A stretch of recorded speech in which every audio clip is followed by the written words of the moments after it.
Susan K. Perry, Ph.D., is author of Loving in Flow, the Los Angeles Times Bestseller Writing in Flow, and 4 other nonfiction books, at least 700 articles and essays, and a novel. She's also a social psychologist with expertise in relationships and is a writing consultant and online instructor. Hello, Susan. Hello, Douglas. In a previous interview we had, you commented that getting into a creative place is not so much giving up thinking. As you put it, it's super thinking, better with more parts of your mind than you do normally. But you also added there's a busy mind aspect, which means you're fragmented, unfocused, distracted, too many things on your mind. Does that kind of fragmentation change for you personally when you're writing fiction compared with nonfiction? I've been writing nonfiction, or had been writing nonfiction, for 20 or 30 years, and after talking to so many fine novelists for writing in flow, for the research and the book, I decided to commit myself to writing a novel myself. And not for research purposes, but for the fun of it, because novelists really do make it sound like a lot of fun. The truth is, if you're a distracted person, you're probably going to have the same issues with nonfiction and fiction. But when you're writing nonfiction, often you have a contract, you have a very particular goal in mind. Mm-hmm. With a novel, unless you're writing a very specific genre novel, if it's an open-ended general interest, perhaps literary novel, you have more flexibility. So what I find is that when my mind wants to wander in many places, it's more useful now. Somehow the mind knows I'm in this other world in my book, and the places it goes somehow eventually turn out to be relevant.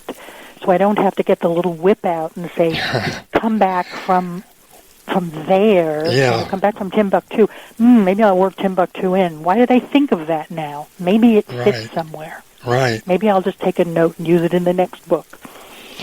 Well, that leads into another question about being distractible. You commented in another interview about being, quote, highly distractible, and said that was one of the main reasons you wanted to learn how to enter flow.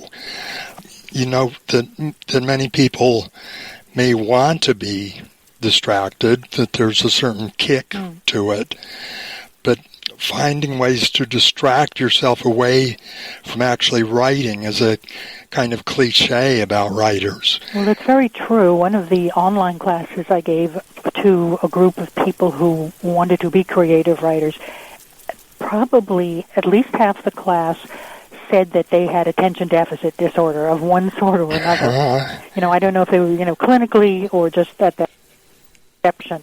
Right. I find that it's probably just as hard for me to get into flow now as before, but I know why. I understand it better, and understanding helps. So without getting the little whip out, I can say, wait a minute, this is what you're doing. Do you really want to be doing this? So the difference with a novel is I want to know what's going to happen in the novel. Writing a novel is a process of discovery. For me and for many, many, many novelists. You want to know what's going to happen. That's what makes it intriguing, compelling, fun. That's what gets you back to the writing. If it doesn't get you directly to the writing, it gets you into that world in your mind, which will make the writing flow a bit more smoothly when you actually finally do sit down and start hitting keys. So you may I still have a hard time actually doing the actual writing, but I'm taking notes all the time. I'm thinking about it. I'm dreaming about it. Sure, which is all part of writing. Part of it. It's part of it. So it sounds like you're not beating yourself up so much, maybe. One of the things I learned, and I wish I didn't know this when I wrote Writing in Flow, but in the several years since then, I like to say none of it matters. Nothing. No one day's output matters. Someone had once wrote something, and I pinned it on my bulletin board. Now it's pinned in my brain. Trivialize the task. This is a good time management thing. And what that means is not to overly become perfectionistic. Don't fret. Don't worry. Yeah. It is not, nothing is the biggest thing in the world. I mean, writing is not life and death in most cases. Sure. I mean, I guess it is if you're a doctor writing a prescription, but it isn't for us. And so I don't beat myself up. I find it very liberating to think in terms of it's the whole process that will eventually result in something. But if I have a bad day, or if I don't even sit down one day but just think about it, it's not so terrible. It's going to work out. And that's something that comes with time. Of course, I've been writing for such a long time, even if not novels. I know that when you look back over a period of time, a lot has been accomplished. Right.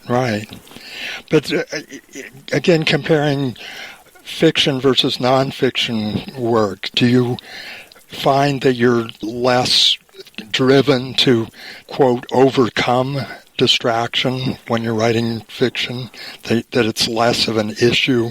Yes, I find it much more pleasant, so that must be what's happening. Yeah. I never want to write nonfiction again, I've said. Really? I mean, people offer me some money, I do a little bit here and there, but little bits. Yeah. I don't want to fall into that whole, I'll give you a lot of money. No, I mean, this isn't the case for most people, but I'll give you a few $1,000s, write a book about potty training, because I used to write parenting books. No, I don't want to. Yeah. And I'd rather sit here and look out the window and hope that things gel and I can get enough words on the page and revise it well enough that I can get a novel written.